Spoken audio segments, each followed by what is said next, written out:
Hi, my name's Vince Sheehan, and today I'd like to talk about A Scanner Darkly by Philip K. Dick, first published in 1977. I'd like to go through this novel exploring its themes as well as its narrative structure. Now, if you were to sum up what this book is about in a sentence or so, you could safely say it's about the lifelong damage caused by drug addiction. Now, the book revolves around this undercover cop who's trying to disrupt the drugs trade and get enough evidence to convict drug dealers and criminals associated with the drug trade. He has various names. His real name's Fred, but for most of the book he's called Bob Arctor. That's like his alias. And there's this drug going around called death, a particularly addictive but incredibly dangerous drug which causes permanent brain damage, separates the communication between the left and right hand side of the brain, which causes all kinds of problems, psychosis, loss of identity, basically turns people into walking ghosts, walking dead people, I guess. And at the beginning of the book we're introduced to this tragic figure called Jerry, who is an addict of death, this drug, and he believes he's continually being bitten by these bugs, and he sees these bugs everywhere.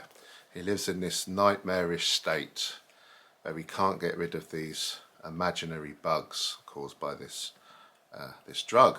And then the focus moves on to Bob, this undercover cop. He lives in this house with these other drug users, and he's tracking this woman called Donna, some kind of drug dealer, but Bob seems to be romantically involved with her as well.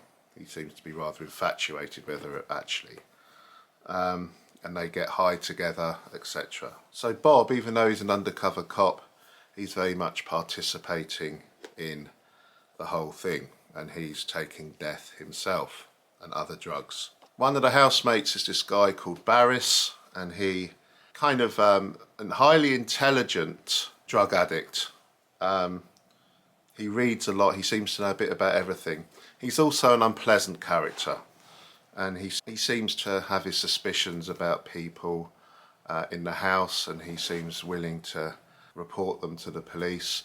Remember, he doesn't know that Bob himself is an undercover cop. But Bob, when he reports back to his superiors as Fred, he very much sees Barris as a dangerous and very confused individual. Bob Arctor is almost killed in his car. It seems that someone's doctored his car, and he suspects it might be Barris, this guy.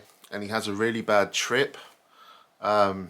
And eventually he agrees for his house to be bugged, and these scanners are fitted into the house. And so Fred, when he's not being Bob, can watch these back with his colleagues and see what's going on when he's not in the house. One of these times when he's watching, the video footage, he sees one of his housemates choke, and it looks like he's died. And Barris, the other guy, is like pretending he's not seen him choke, and he's like ignoring him. And Bob is just mortified by this. How can he be so callous and so unfeeling? And of course, that seems to be one of the effects of this deadly drug.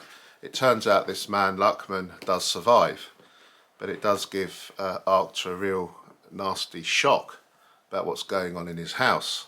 It's here we notice that Bob Arctor, when he's reporting as Fred, when he's looking back at this footage, he's beginning to have serious problems himself. There's one point where he sleeps with a prostitute, and he's watching back the footage, and he's sure that the prostitute changes into Donna, this woman who he loves. He thought that happened at the time, and he sees it back on the video as well. And Fred can't seem to identify Bob Arctor with himself. He seems to be losing grip of reality. It seems that the drugs are taking their toll on him as an undercover cop. and he's beginning to lose his mind. It turns out also that Barris does suspect Bob Arctor of being a very dangerous individual and reports him to the police, even though Bob is an undercover cop. Barris is then arrested himself. It seems he's a target. He's probably why Bob was there in the first place.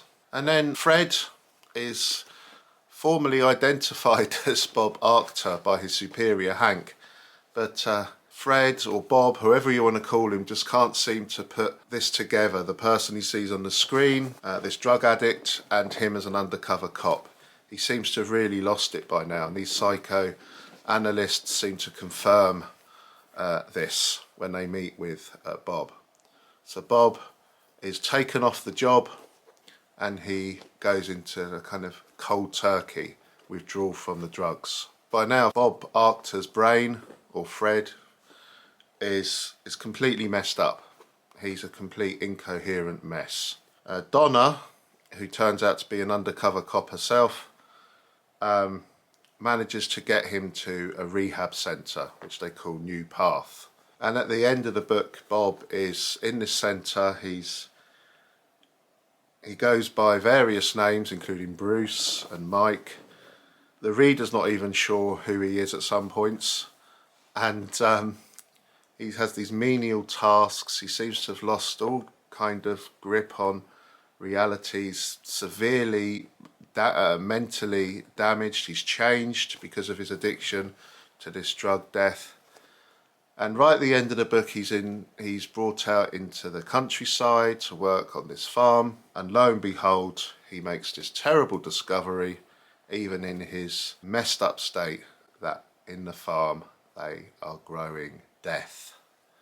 It seems that there's this massive conspiracy from the very top, whereby even state-sanctioned rehab centres are growing this lethal drug. And on that terribly bleak and pessimistic note, that's how the book ends. And there's a brief author's note at the end describing how it's autobiographical to a degree, inspired by real events.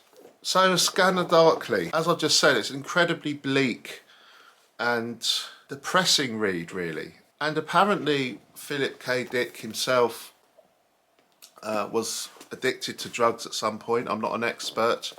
Perhaps some of you could put something about this in the comments, but him and many of his friends, their lives are really messed up by drugs. Some of them irreparably so. Some of them even died, and he lists them at the end of his book in quite a moving way, actually. He kind of dedicates this book to them. He lists their names and basically saying that because people chose to take drugs in the 60s, dangerous drugs, which, for a moment's pleasure caused a lifetime of hell. And it's a very sobering note at the end of this book. So the book is an unremitting catalogue of misery caused by drugs. Misery, deception as well, the loss of identity through drugs, kind of dislocation, the fracturing of the self through drugs. It really is a somber read. And, having that bit right at the end of the book, spoiler alert, where he finds he's in a farm going through all this, recovering, or supposedly recovering from this, and finding out he's in a farm and they're growing the stuff. I mean, that was a real shock to myself when I read that. A great way to end the book.